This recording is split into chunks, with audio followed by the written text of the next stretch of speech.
Ассаляму алейкум ва рахматуллахи ва баракатуху, дорогие братья и сестры.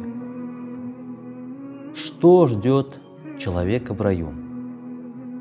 Я хочу рассказать вам один хадис, который пришел в сборнике Муслима, в котором упоминается разговор Мусы, пророка Мусы, алейхиссалям, со своим Творцом, с Господом миров. Муса, алейхиссалям, обратился к Аллаху, субханаху ва тааля, с вопросом: «Господь мой, какова наивысшая степень в раю?» И Аллах, субханаху ва тааля, далее ему отвечает: это мужчина, который войдет в рай тогда, когда все уже люди войдут в рай, то есть он войдет в рай самым последним из людей. И Аллах, субханаху ва тааля, скажет этому человеку: «Удухулиль джанна», «Войди в рай».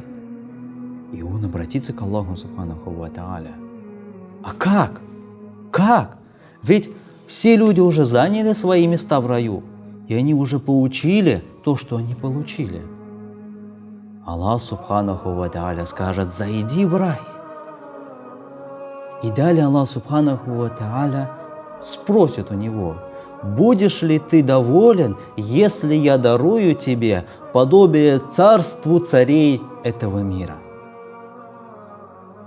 И что же ответит этот человек? Конечно же ответит: «Родейту Робби», да, конечно, я буду доволен.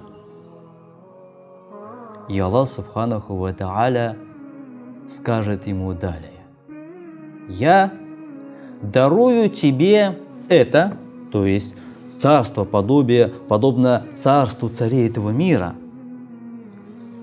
«Я дарую тебе это и еще столько же, и еще столько же, и еще столько же, и еще столько же». И на пятый раз этот человек воскликнет: «Доволен, доволен, доволен, я Рабби!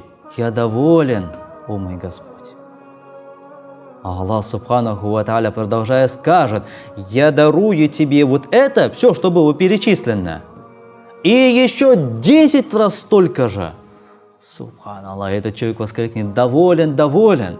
И Аллах, субханаху ва тааля, продолжает далее: «Тебе будет даровано в раю все то, что возжелает душа твоя, все то, чем будет довольна душа твоя, и все то, что будет усладой очей твоих». Субханаллах. И далее Муса, алейхиссалям, спросил у Аллаха, субханаху ва тааля, после этого: «А что же тогда наивысшая степень? Что же это за степень наивысшая?» На что Аллах, субханаху ва тааля, ответил: «Это то, что будет даровано избранным рабам. Я самолично приготовил их вознаграждение и запечатал до тех пор, пока они не окажутся там.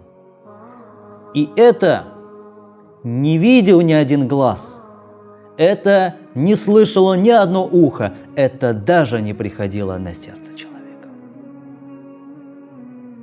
Субханаллах. Дорогие братья и сестры, милость Всевышнего Аллаха, субханаху ва тааля, велика. Так давайте же просить у Аллаха, Господа миров, райских садов для нас и наших близких, ведь Аллах, субханаху ва тааля, прощающий, милостивый, милосердный. Вассаляму алейкум ва рахматуллахи ва баракатуху.